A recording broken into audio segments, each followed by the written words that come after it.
That made it official. Okay.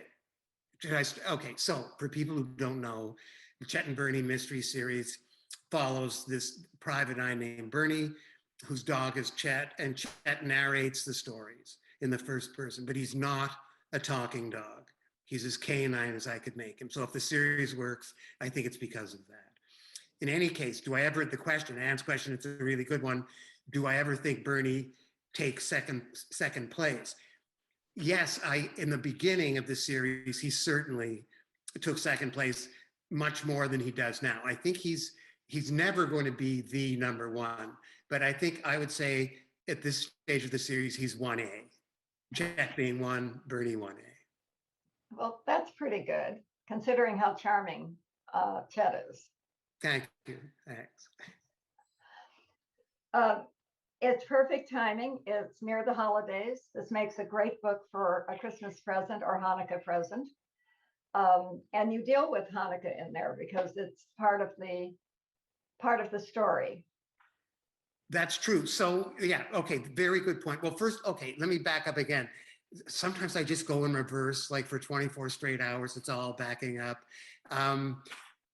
The Chet and Bernie mystery series can be read in any order. There are 12 books, but you don't have to methodically, march through from 1 to 12. You can dip in at any point and you'll be able, I've made it so you'll be able to follow, no problem.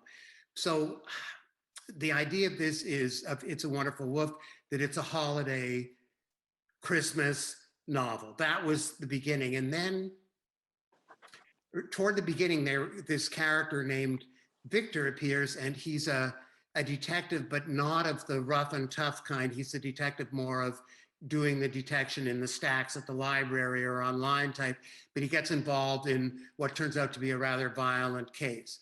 Anyway, he's someone that Bernie has known, and he disappears, and it turns out that I guess that he is Jewish, and Bernie meets his mother, and I have a scene in there having to do with lighting the candles, and Bernie doesn't know what he's doing at all in that format, and Victor's mother wants him to do it, and he does it, and he doesn't do it right, but something slightly, I don't want to say magical, but let's just say spiritual happens, in which something of the real meaning of the Hanukkah ceremony actually happens just in this woman's living room. And sometimes a scene like that I didn't, okay, so when I sat down to plan the book, of which I do very little, I had no clue that I knew Victor was going to be a character, but I had no clue about anything having to do with Hanukkah or anything like that. This scene just came organically. And those are, when that kind of thing happens, it's both the most rewarding part of the job that I do, writing novels, but it's also the riskiest, because sometimes, because you're on a tightrope and you've kind of left the beaten path that you thought you were going to be on. But I almost always go with these ideas. If I get something that comes out of the blue like that, I go with it, and so often it spins off other things that are very usable later. So thanks for bringing that up. That scene, if I'm allowed to have favorites in my own book, well, maybe I'm not, so I'll skip that. Yes, you are. No, I'm not. The Geneva Convention, I think there's an article in there that, no, okay, if I'm allowed to have an opinion about my own work, then I would say that that's one of my favorite scenes in the book. Another and is, it was mine also, which is why I mentioned it. Thank you. Because while it looks all Christmassy on the cover, it's nice to know that it also contains that. Yes, well, I love the cover too. And, on a book cover, it's impossible to, how are you going to do it? I mean, so often, you can do either a pictorial thing or a mood thing or a minimalist thing. I don't, this has to do with Christmas and the holidays, so I don't see a minimalist cover. I want a full bore kind of cover. Exactly. And plus it's an eye catcher, and you can't go wrong with Chet on the cover. Come on. No, he is an eye catcher, yes. Yeah. He's a thing of beauty, for sure. No, he really is.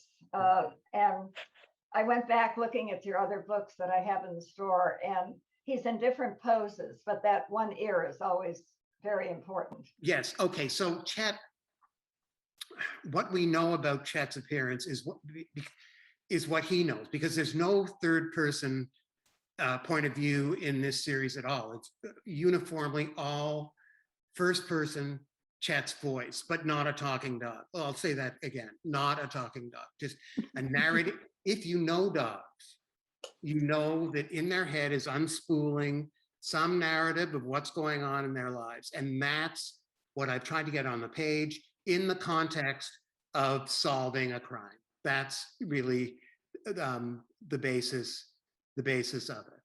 So everything you see is from Chet's point of view, but also everything he knows about himself, things like what he looks like and how much he weighs, is all information that he's gleaned from listening to people who were rude enough to talk about his appearance in his present. So he knows that he's 100+ pounder. He knows that he's a mix of some sort, and that his ears don't match, one being black and one being white. And that's, so readers, I get asked all the time, what species, what breed is he? Is he, all these questions.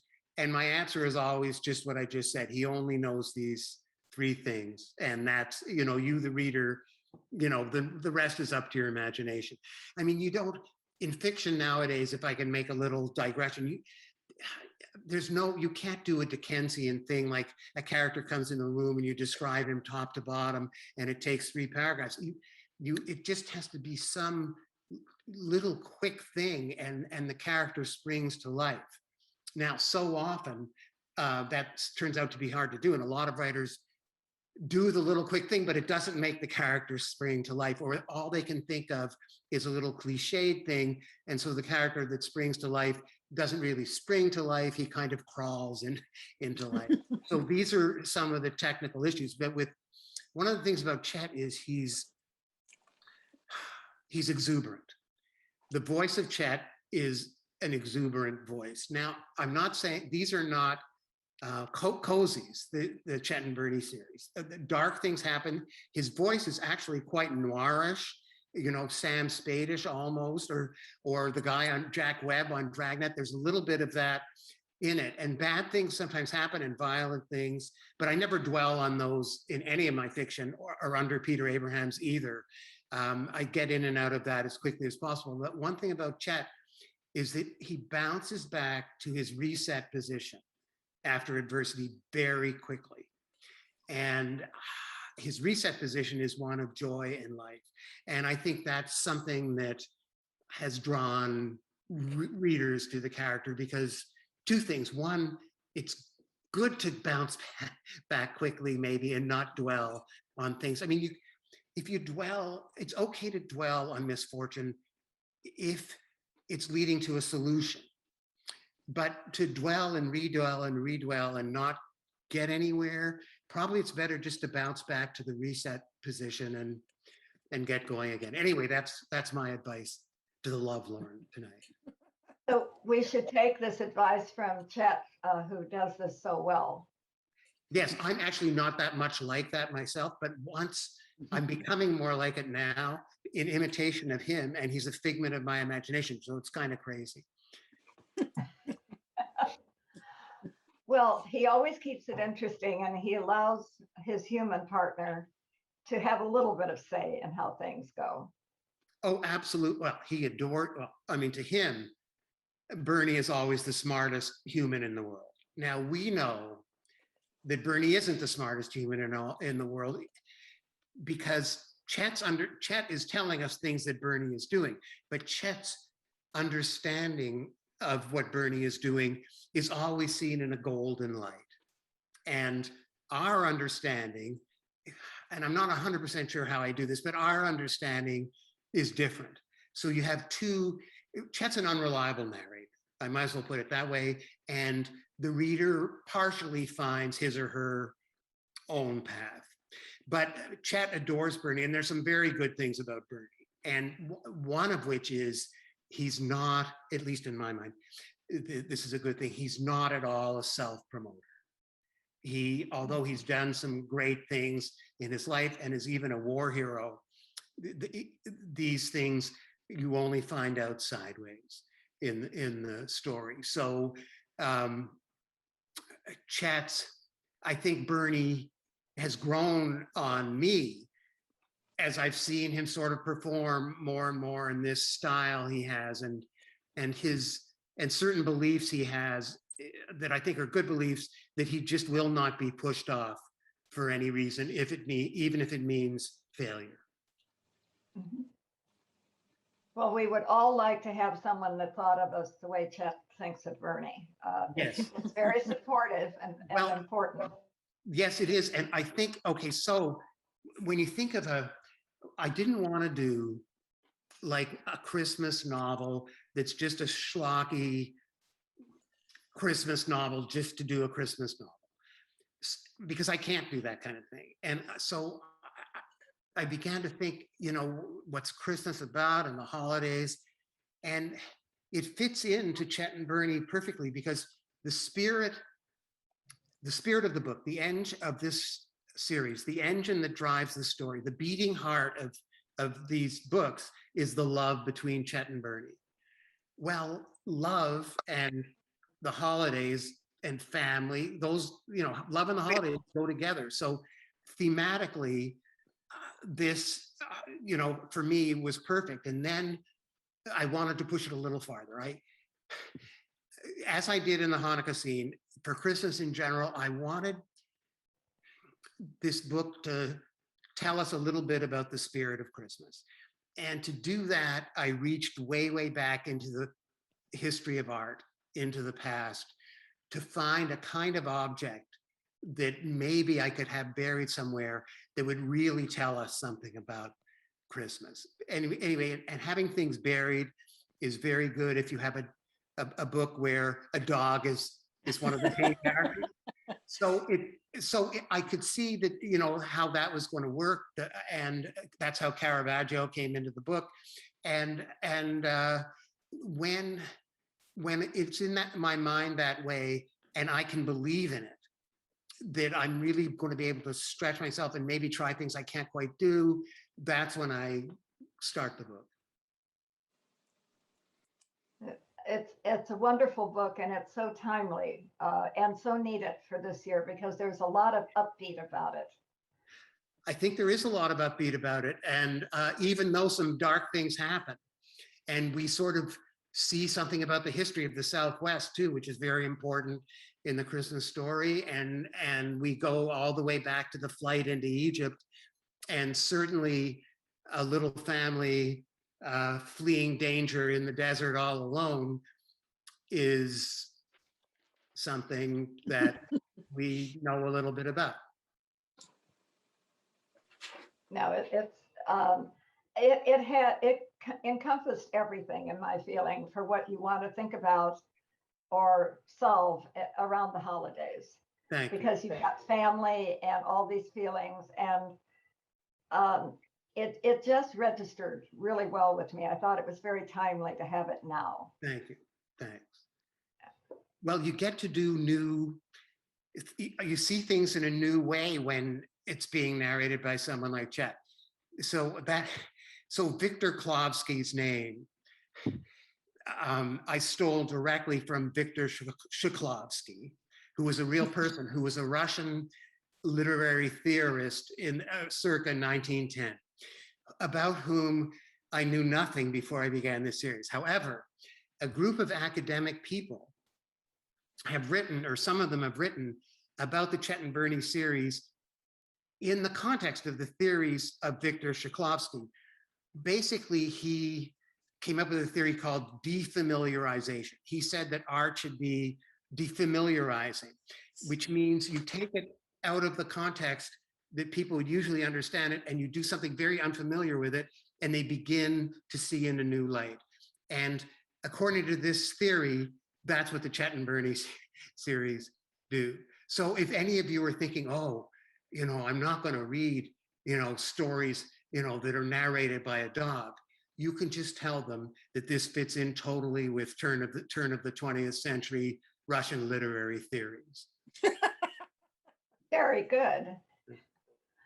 And I do know some people will say that, you know, when I recommend the book, a dog talks, and I say, no, the dog doesn't talk. The dog's a dog. But it's narrated that way. And most people are okay with it, but every once in a while, someone will say, oh, well, I don't know. And I'll say, you need to try one and you'll change your mind. And they do. They come back for the next copy or the next book. Thank you. Maybe we should have a little sticker on the cover that just says "Dog does not talk." No, we don't want to take anything away. You're right. You're right. Absolutely. Yeah. Let's have people find out for themselves. Yeah. What kind of research did you do for this? You know, Anne, I love to read, and research is a lot about reading. And if I find that if I just start and I just want to find out one little thing, I end up going down a rabbit hole of lots of things. So I really restrict, I do the minimum amount of research that'll guarantee, or I hope guarantee, that I don't get any emails in all caps from readers saying there's no way that could have happened because the year in fact was 1822 and you put 1823. So I want to get all those things right. So I did a little bit of research about, well, okay, I don't know if you know, if the people here tonight know about Caravaggio, who was, I guess you'd call him an early Baroque, one of the founders of the Baroque, or late Mannerist Italian painter living around 1600. And he was, well, you could call him a rake, but he was worse than that. He was a murderer and had a life of great upheaval, but he was a tremendous innovator in art. And even though he was kind of forgotten for a couple hundred years after he lived, he became more and more important, and now is probably regarded as one of, you know, the top artists who ever lived. And his close-up work, the way he did it in his very dramatic lighting, have been borrowed or stolen by all kinds of filmmakers, Scorsese for one, just how certain, you see all kinds of Caravaggio-esque things in the movie The Godfather, for example. Anyway, I thought, as I mentioned before, the flight into Egypt and this, you know, that a painting, I wanted to just, there are many, many gaps in Caravaggio's life. And I wanted to make, and the Spanish, of course, he was Italian, but and spent a lot of time in Naples, but at that time, Naples was ruled by the King of Spain. And of course, Spain also was in the New World and as far north as Arizona and even a little farther. And I just wanted to make sure that certain dates work. So I read about that. I knew about Caravaggio. In college, I took a lot of art history.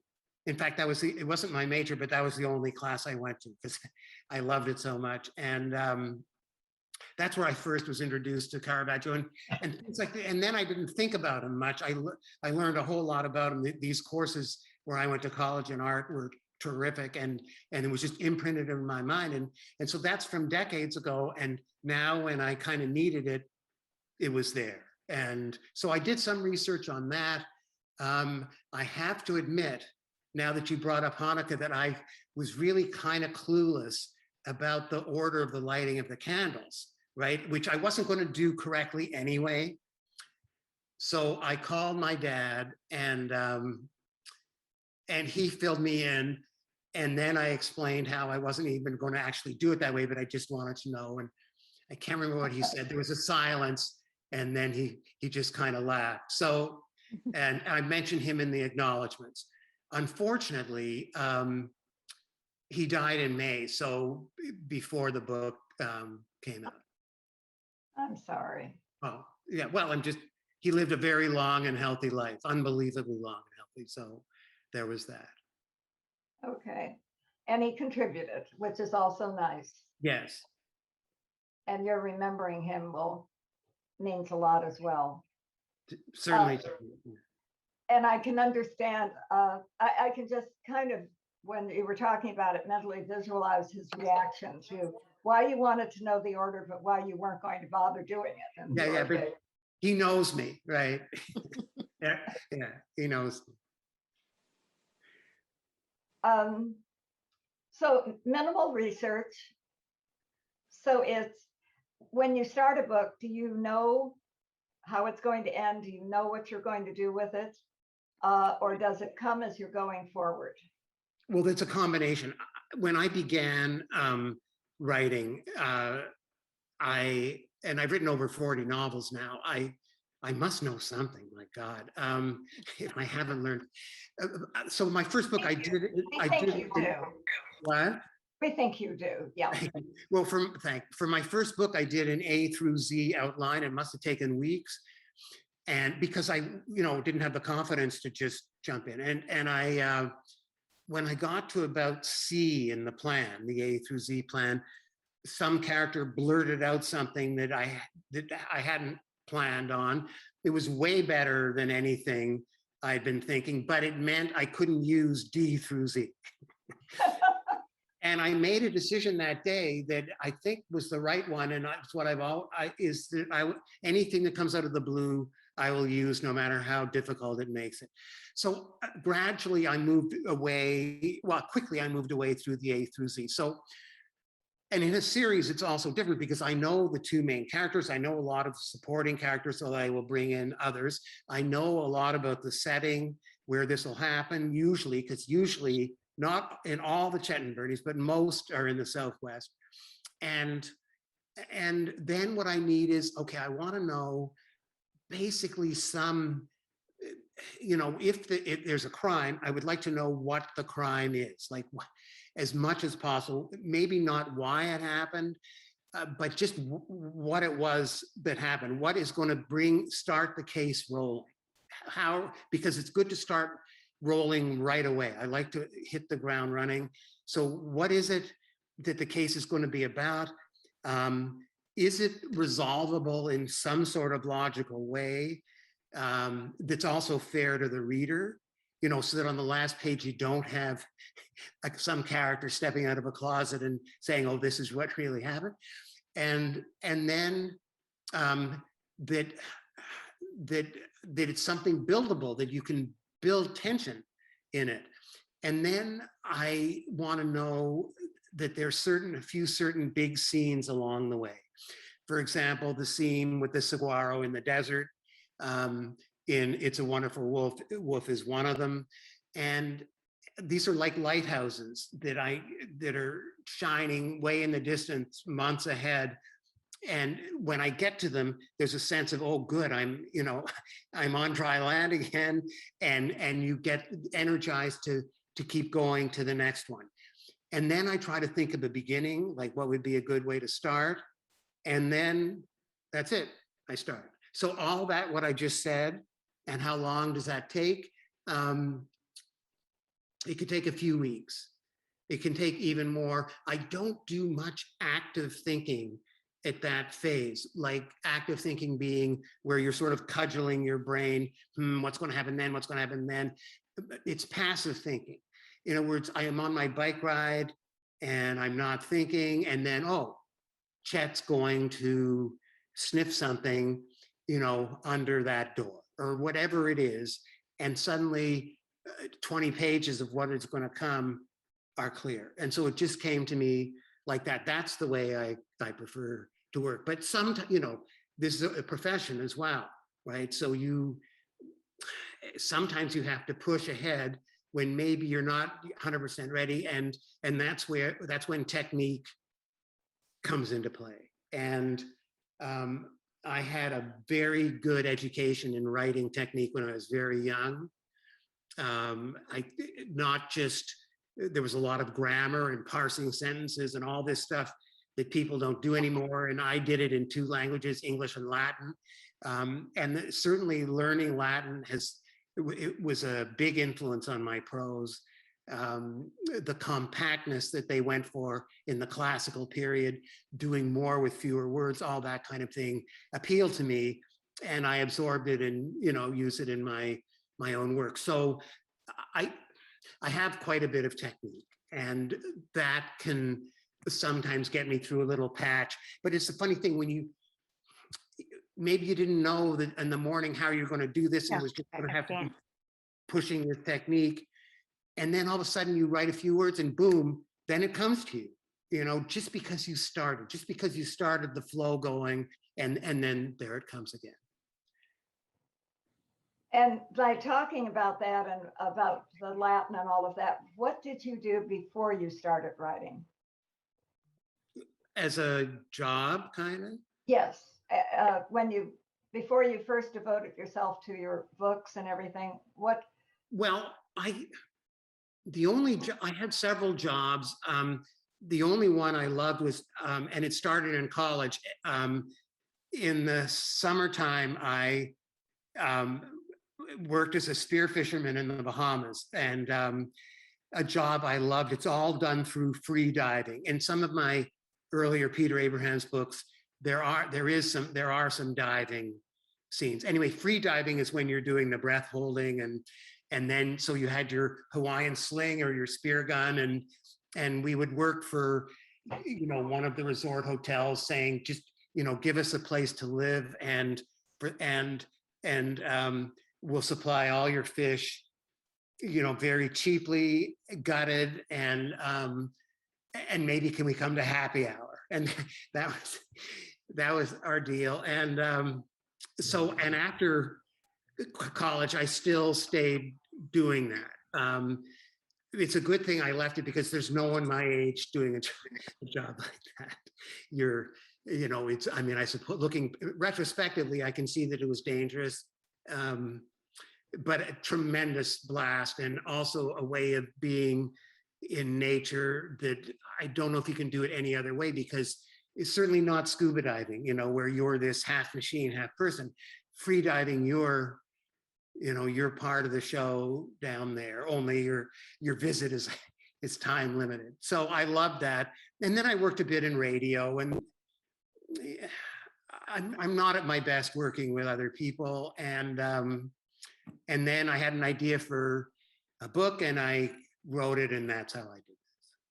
That's wonderful. And the first one, I set the paper aside, but the first book that you wrote that was published, or the first one that's in your bottom drawer? The first book that was published was the first book I wrote. Okay. Yeah. It was called The Fury of Rachel Monette, and it came out in 1980, I think. That's quite an accomplishment, because not everyone can say that the first book they've written was the first one published. No, not everyone can, but I don't know. I don't even know what it means. But I'll tell you, I do. You never know. I remember, one thing I remember is the day I came to the last page when I was writing it. And of course, in my mind, I already knew the last page word for word and had for months. And when I got there, I actually had this sort of shiver down my back before I typed it out. Now, in the editing process, that became not the last page, but those things happen. Oh, they all do all the time. Yeah. Yeah. But if someone is not muted, please do mute yourself, okay? What are you looking forward to next for Bernie and Chet? Well, the next book, okay, I should, if I can back up again, because you had mentioned you like the title. I can't, It's a Wonderful Woof. I can't take credit for that. I've thought up some of the titles of the Chet and Bernie series, but not every one. So book 6 on Chet's Facebook page, because Chet has a Facebook page, and there's also chetthedog.com. So we put, and you can go there and see wonderful pictures of photos of dogs that people send in from all over, and not just dogs, but cats and their stuffed animals and all this stuff. And a wonderful little community is there. But so I think, yeah, it was the 6th book, and we said, I just put, the 6th book is going to be a Southern novel. It's the first one where Chet and Bernie left Arizona. Any title suggestions? And one that came in was The Sound and the Furry, right? Southern novel, The Sound and the Furry. And I loved it. And so since then, readers have been continuously sending in title suggestions. And so I said, what about a Christmas holiday one? And there were many, many good ones. But in fact, I've got this huge list of all books. And so It's a Wonderful Woof. I loved it and we picked it. And the woman who suggested it, was sent a signed copy of It's a Wonderful Woof on publication day. So the next book, I didn't give any hints about what it was about because at the time I didn't know, but it's called Bark to the Future. And it fits what the story is beautifully because the story actually, although it takes place in the present, it actually concerns people that Bernie knew in high school where he was an all-star athlete. And it's so I'm able to kind of go back.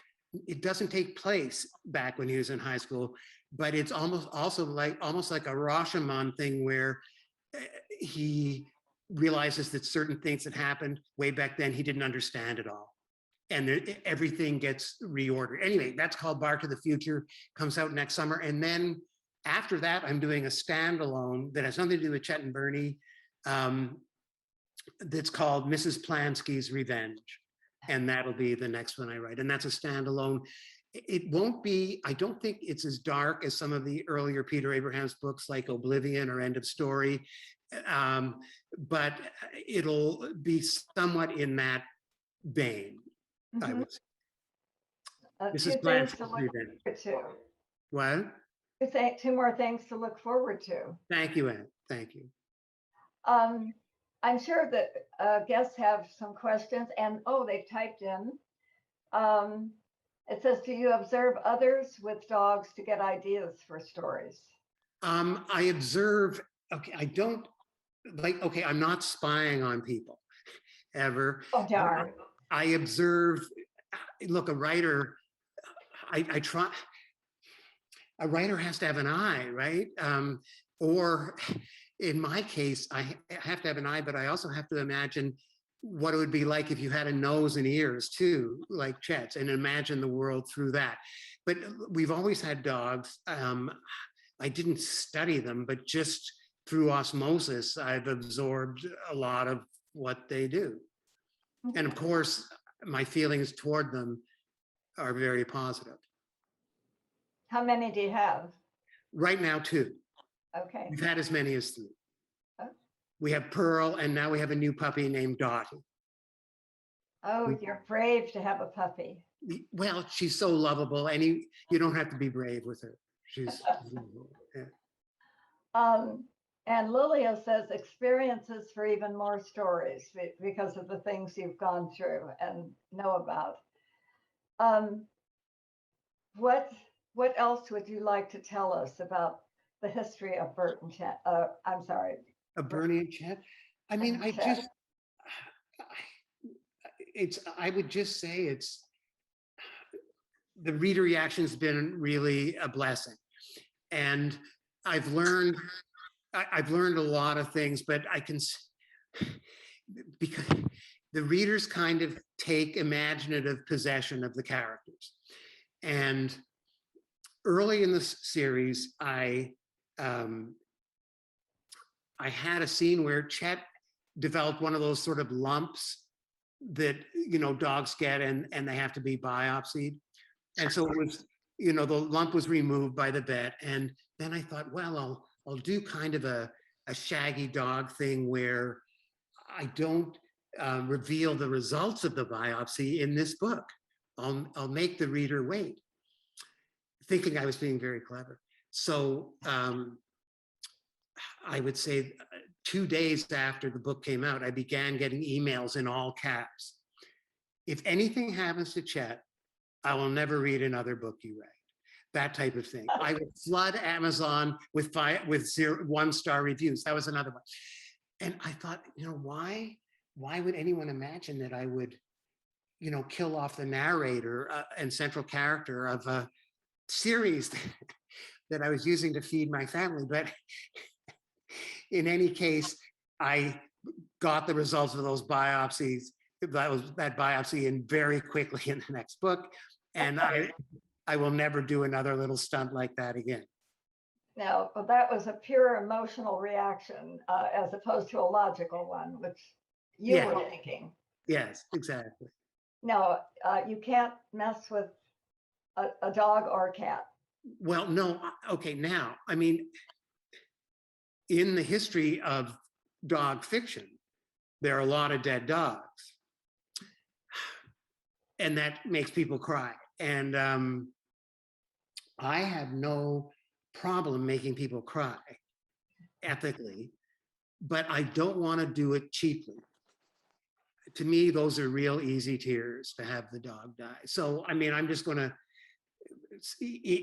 at the risk of, you know, taking some of the suspense out of it, you know, Chet's not going to die. Well, no. I'll be dead before he is. Let's put it that way. No, I remember as a little girl sitting on the end of a couch sobbing while I was still finishing Lad a Dog or one of the others of that type and era. And my grandmother, who was a very practical woman, saying, well, for goodness sake, if it's that sad, why don't you stop reading it? You know, and that made no sense to me. Of course I was going to finish it. Yeah. And I think we've all been through that. For sure. Yeah. I need some help with questions, and I'm not getting any more typed in here. So how about if we unmute and we have a conversation? Sure. How does that sound, folks? I did put in a question about why the setting for Arizona. I love it, but I just was curious. Why the setting for Arizona? Well, first of all, I love it, and there's something about Arizona that really that I have a feel for, I think. But what I wanted to situate the series in some sort of really big city that was surrounded by vast wilderness, so that I could have both. I could have the urban thing, but also with Chet is partly wild, and I wanted him to be able to react with wild things. So although Phoenix is never named and Arizona isn't named until book 6, right. It's just called the Valley, but it's where Phoenix is, but it sort of has, I think, more of the vibe of Tucson. That was my thinking on that. Okay, thanks. You're welcome.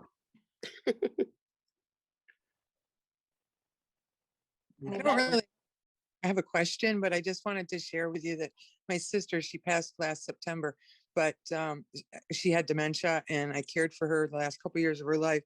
And we listened to your books while cooking, driving, on a trip out to California.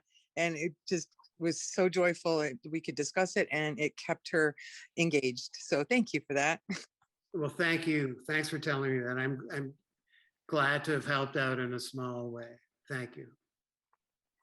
How did you, that brings up a question from me. How did you choose the narrators for the book that they listened to? Oh, the audiobook? Uh-huh. Well, let me, okay, it's Jim Frangione does them, and I mean, he's superb. Was I involved at all? Did they send me? I honestly can't remember, but when I heard his voice, I knew he was absolutely perfect. And he and I have since become friends. In fact, we did 2 readings together, not when there were live appearances, and they were the best readings I've ever done because I didn't read, he read. and he's just so good. And I've talked to so many people who, yes, on long drives, Jim is doing the voice of Chet. He doesn't overdo it. He shades to the other, and I think it's absolutely right. So he's a real artist, and I'm very glad to have him doing this. Does he do all the voices or just? Yes. Oh, yeah. He narrates. Okay, so he takes the text of the book, and he does the whole thing. And so when there's dialogue, he does it, and he does all the voices, but it's subtle how he does it. but it's great. I mean, he's gifted. He's gifted. That's wonderful. And he's done the majority of your books then. He's done all the Chet and Bernie's, and then there's a children's series called the Bowser and Birdie series for middle graders that take place in the Louisiana Bayou. There, it's a trilogy, and with a dog named Bowser and a girl named Birdie, and Bowser narrates. And Jim, when the publisher was looking for someone to narrate them, I said Jim. So he does those too. And I can vouch for how wonderful those are because I got those for my granddaughters before. Oh, excellent. Thank you. They're wonderful. Thank you. They make wonderful, his books, in my opinion, just make wonderful Christmas and holiday book, any holiday presents. And he has them for the young as well as for the rest of us. So it's a nice balance. And I love giving books. I always loved getting them for holidays and gifts. I don't know about everyone else, but it was always a special gift for me. My I first love getting books too. the first book that you wrote was a Christmas present from my husband. And it got me hooked for all the rest. I've had all the rest of it. And I just got it. It's a Wonderful Woof. And that was one of the best presents he could have ever given me. So thank you for writing it. And I thank my husband for introducing me. I'm hooked for life. I'll thank him too. Okay. That's nice. It says here, would Chet ever be a hospital therapy dog? He was so well behaved when Bernie was hospitalized.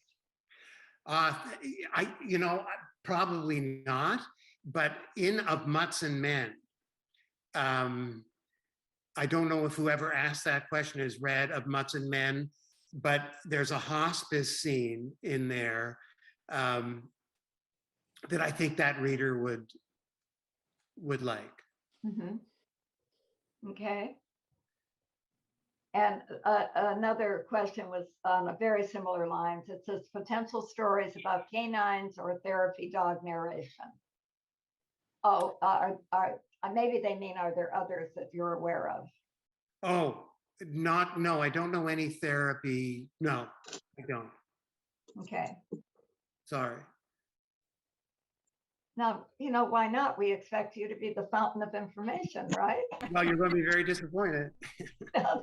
No, never, not ever. So we have all these good things to look forward to. What else have we forgotten? Anything else you would like to tell us? I can't. I mean, first of all, thank you all for being here. It's really, really great. I can see a few faces, and You have a very nice turnout.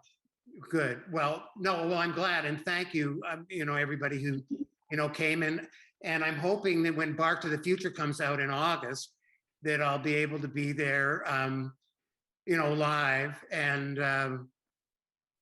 see you all out there, which would be great. Oh, it would be wonderful. I can't wait. I miss that. Writing is and I'm not complaining at all, but it's an alone kind of profession in many ways.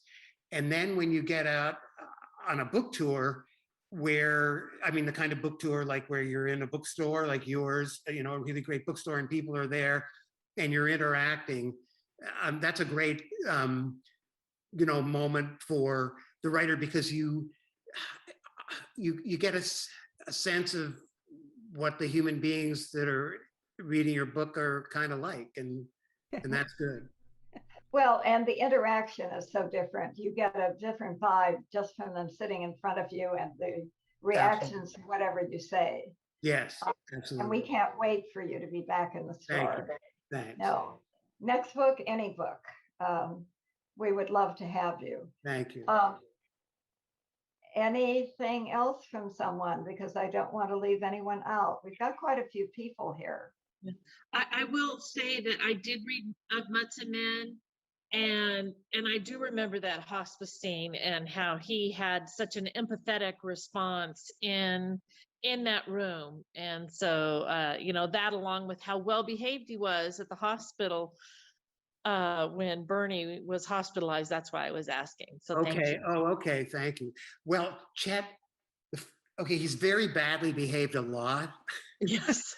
because he's so exuberant. But so the odd time when, and I think it's almost always when something deeply emotional is happening to some human, Chet finds something in himself. I mean, he doesn't attempt to do it, he just does it, where suddenly he's like this rock for people. And but the rest of the time, you know, he's destructive. And so I enjoy both sides of it. I think that's what's so amazing about your writing him, is that you project all of that through what he does or how he acts, and you do it so well. You're sure you're not part dog too? Well, I've never had a DNA test, so I'm not sure. I don't know. I can't answer that question. No, but really, it's so enjoyable to, as she mentioned, the reactions are so true of what an animal does because they love you so unconditionally. And if Yes. you're sad, they're sad, and vice versa. Yes. Yeah.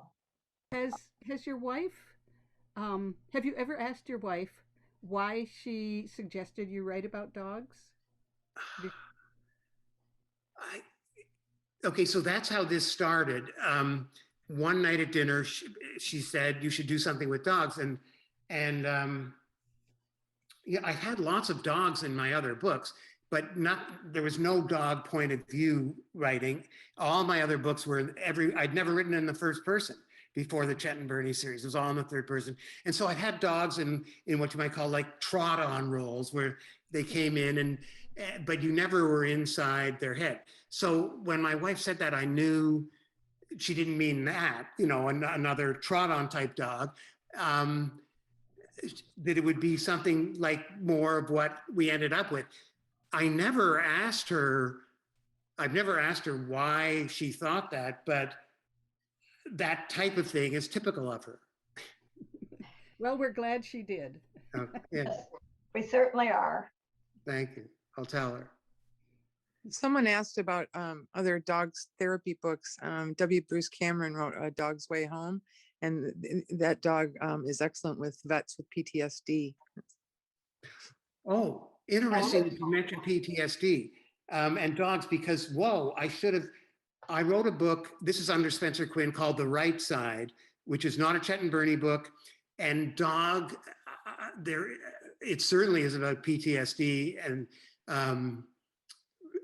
the dog doesn't appear till maybe 2/3 of the way through the book. But if you're interested in that kind of thing, in other words, PTSD and dogs, let me recommend my own book, The Right Side.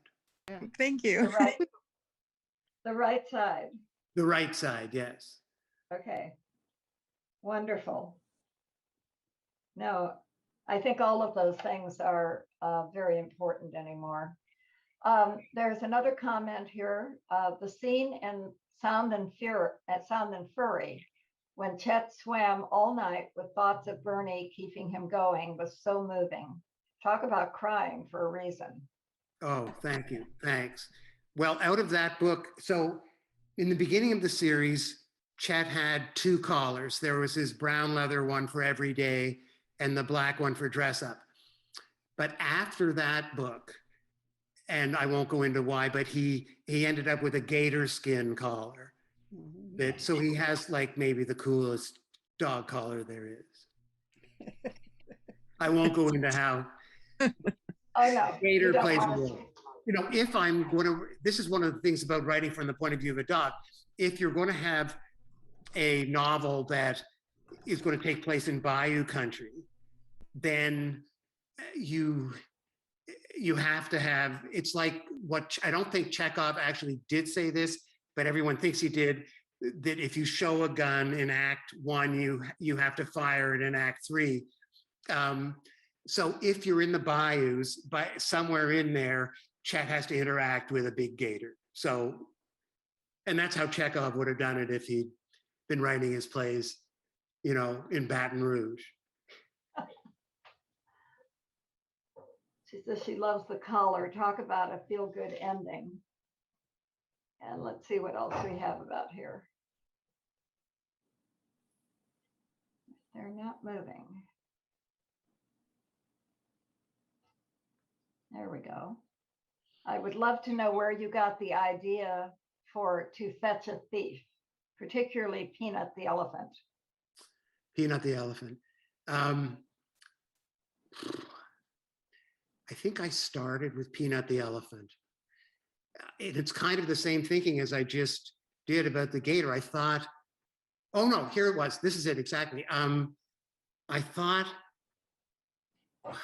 I wanted, okay, so we deal in the Chet and Birdie series like with missing things a lot. For example, missing children or missing people. And I thought, what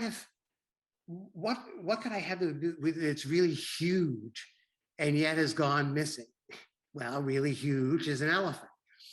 And so that's how To Fetch a Thief started. And so that whole little decrepit circus and all the stuff that happens in To Fetch a Thief and the clown and his relationship with the lion tamer and all that grew out of that first thought, something big that was missing.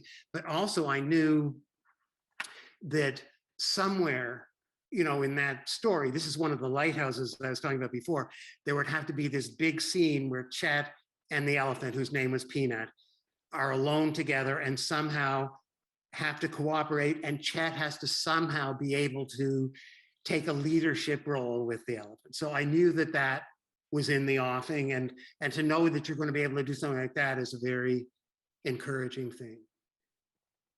Here's something crazy, if we have time, and I'll just throw it in, just now that that was mentioned. So on the book tour that happened with To Fetch a Thief, I was somewhere on the West Coast, but it wasn't California. Anyway, I was at, and after the book talk and the signing, this gentleman came up to me and he said, I'm the zookeeper at the zoo here, and you got the elephant right. So obviously I've never had a lot of, or any one-to-one interaction with an elephant, but when you hear that kind of thing, you know that you're probably in the right profession. Yes, that would be a very profound thing for you to hear. It was, yeah. I wanted to get the elephant right. And Nancy Drew has a puzzle on here. Is Chet going to remember the number 3? Okay, well, okay, how am I going to, okay, so Chet can't go past 2, but there are times in some of the books where he has, and where he's held on to the concept of 3. And then in the next book, he's lost it again. So that's the way it's happening. It's on the edge. It's almost like string theory for us or something like that. He almost gets it and then it's gone, and almost gets it. Or quantum mechanics, that kind of thing. Well, he's a busy dog. We can't expect him to have everything. Exactly. 2's enough. I mean, there are only 2 seats in that Porsche, right? So. All right, there you go. That means enough. I can't thank you enough. This has been a fun talk. Is there anything that you haven't told us that you were dying to? No, I probably bored the pants off you already. I just want to thank everybody, and thank everybody for supporting the Chet and Birdie series. Well, we look forward to next year and having you in the store. I look forward to it too. Thank you. It would mean a lot, and we'll make sure we'll do our best to make that happen. You and I. Thank you. Thank you. You can count on me to be there if it happens. Wonderful. And everybody else, thank you so much. We plugged you off. Thank you. Thank you. for having us. Appreciate it. Great to see you. Bye-bye. Really a great session. Thanks so much. Bye-bye you. all. Bye-bye. Thanks for coming.